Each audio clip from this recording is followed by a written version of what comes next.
morning students. Class 5th, subject English reader, chapter 2, The King and the Nightingale. देखिए बच्चों, पिछली class में हम क्वेश्चन आंसर तक की एक्टिविटी कंप्लीट कर चुके थे। नेक्स्ट आती है हमारी activity 7, use of can. Look at the following sentence. In following sentence की तरफ देखिए। शी कैन सिंग वेल, वह अच्छा गा सकती है। Can I have a glass of water, क्या मैं पानी का एक ग्लास ले सकता हूं। I can speak English fluently, मैं अंग्रेजी धारा प्रवाह बोल सकता हूं। The boys can not climb over this wall, लड़के इस दीवार के ऊपर नहीं चढ़ सकते हैं। तो हमने इन सभी में देखा कि जहां पर भी कैन आया है उसके बाद वर्ब की फर्स्ट फॉर्म आई है। कैन के बाद सिंग है, वर्ब की फर्स्ट फॉर्म, हैव वर्ब की फर्स्ट फॉर्म, स्पीक वर्ब की फर्स्ट फॉर्म और क्लाइंब वर्ब की फर्स्ट फॉर्म। तो कैन क्या है देखिए, कैन प्लस वर्ब की first form to show ability, possibility, permission etcetera. Can का उपयोग कहाँ किया जाता है, जहां पर एबिलिटी दिखानी हो या पॉसिबिलिटी दिखानी हो या परमिशन लेनी हो, वहां पर हम क्या करते हैं, कैन का यूज करते हैं। एबिलिटी यानी योग्यता, कोई क्या काम कर सकता है। पॉसिबिलिटी यानी संभावना, वह काम कर सकता है या नहीं कर सकता है। परमिशन, किसी से आज्ञा लेनी हो। इस तरह के सेंटेंस के लिए हम किसका यूज करते हैं, कैन। और कैन जहां पर भी यूज होगा उसके बाद क्या आएगा, वर्ब की फर्स्ट फॉर्म। तो ये कैन क्या है, एक मॉडल है, इसको हम मॉडल बोलते हैं। और मॉडल में हमेशा मॉडल के बाद फर्स्ट फॉर्म आती है वर्ब की। तो आगे देखिए इसमें,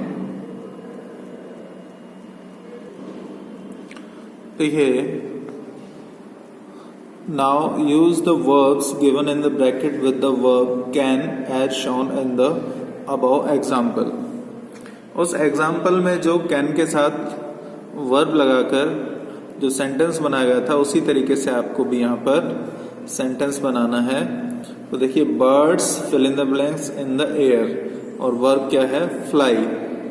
तो आपको क्या सेंटेंस बनाना है यहाँ पर, can fly, birds can fly in the air। the fish fill in the blanks in the water, word क्या है, swim। तो इस वर्ब के साथ कैन के बाद swim वर्ब की फर्स्ट फॉर्म swim। go, देखिए fill in the blanks I, fill in the blanks home now।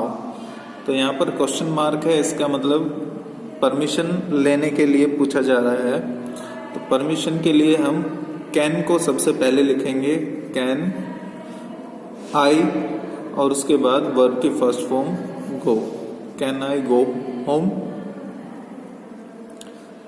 You, the news paper, यहाँ पर फर्स्ट फॉर्म है देखिए रीड, तो हम क्या लिखेंगे, you can read. These soldiers, fight दिया हुआ है देखिए, these soldiers can fight bravely. Next देखिए स्टैंड, यहां पर क्वेश्चन मार्क है, इसका मतलब क्वेश्चन है कोई। तो क्वेश्चन में सबसे पहले देखिए कैन आएगा सबसे पहले, और फिर प्रोनाउन के बाद वर्ब की first form. Can you stand on your head, तो यहां पर देखिए एबिलिटी पूछी जा रही है, उसकी योग्यता पूछी जा रही है। क्या तुम अपने सिर के ऊपर खड़े हो सकते हो, सिर के बल खड़े हो सकते हो, तो उसकी योग्यता पूछी जा रही है यहाँ पर। देखिए जैसे बर्ड्स कैन फ्लाई, यहाँ पर भी पक्षियों की योग्यता के बारे में बताया जा रहा है कि पक्षी उड़ सकते हैं। नेक्स्ट देखिए climb, we can climb the hill, climb the hill, तो यहां पर क्लाइम की फर्स्ट फॉर्म ही लिखेंगे, we can climb the hill. Next देखिए use of need, look at the following sentence, I am hungry, I need food, मैं भूखा हूं, मुझे भोजन चाहिए या मुझे भोजन की आवश्यकता है।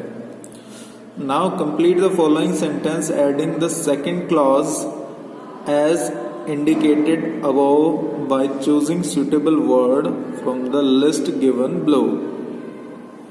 तो यहां पर देखिए कुछ वर्ड्स दिए हुए हैं, इन वर्ड्स की हेल्प से आपको इसका दूसरा भाग पूरा करना है।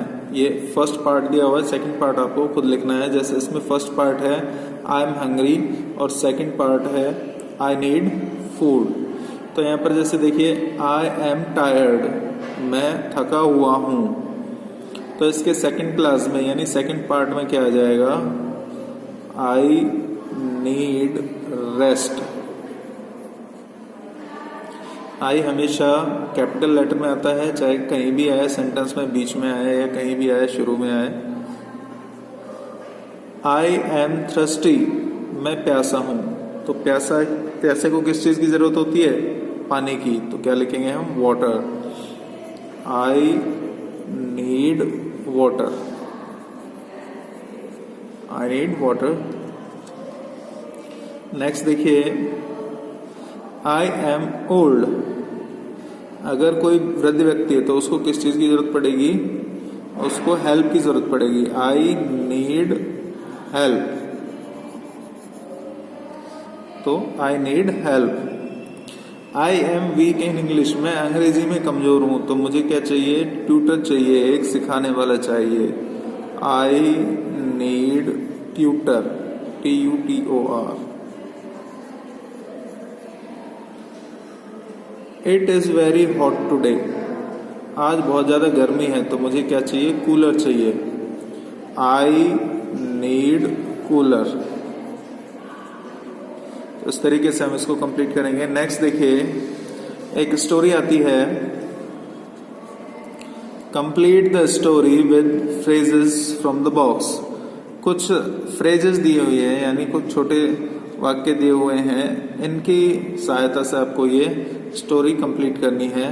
जैसे a big meal, do not bend your arms, how they could eat, all of us can eat, the student in front of us, when we help one another. तो इसमें देखिए once a teacher gave his students, एक बार एक अध्यापक ने या एक शिक्षक ने अपने विद्यार्थियों को या अपने शिष्यों को दिया, क्या दिया, ए बिग मील, एक बड़ा भोजन, एक बड़ा भोज या बहुत बड़ा, उनको डिनर पे इनवाइट किया या जो भी आप कह सकते हैं, लंच पे इनवाइट किया। ही सेड, उसने कहा, प्लीज ईट, कृपया खाइए, but do not bend your arms, do not bend your arms. The student were puzzled, student puzzled हो गए।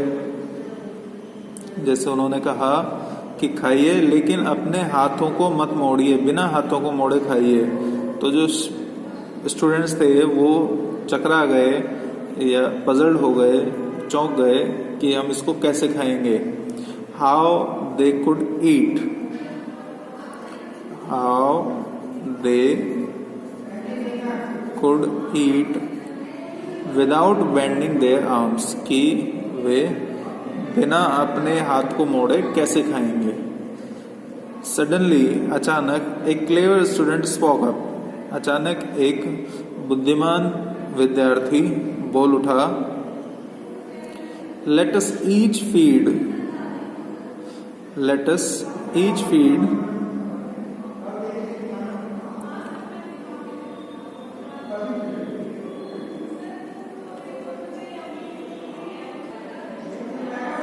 each feed the students in front of us. Each feed the students in front of us. हम जो हमारे सामने student बैठे हैं उनको खिलाएंगे. The students in front of us. In this way, इस तरीके से, all of us can eat. All of us can eat with our arms held straight. सीधे हाथ किए हुए भी हम खा सकते हैं. The teacher was happy to see them eating. जो शिक्षक था उनको आपस में इस तरीके से खाते हुए देखकर बहुत खुश हुआ. When we help one another, all of us are happy. जब हम एक दूसरे की हेल्प करेंगे, मदद करेंगे, तो हम सभी खुश होंगे. तो यहाँ पर क्या आ जाएगा? When we help one another. When we help one another. तो इस तरीके से हम इस स्टोरी को कंप्लीट करेंगे. तो ये सभी एक्टिविटी आपकी कंप्लीट हो चुकी है. नेक्स्ट क्लास में हम नेक्स्ट चैप्टर को रीड करेंगे. तब तक आप इसे अच्छे से लर्न करेंगे और इन्हें सीखेंगे. कैन का यूज सीखेंगे, नीड का यूज सीखेंगे और इस तरीके से स्टोरी को कंप्लीट करना सीखेंगे. नेक्स्ट क्लास में हम नेक्स्ट चैप्टर लेंगे. Thank you.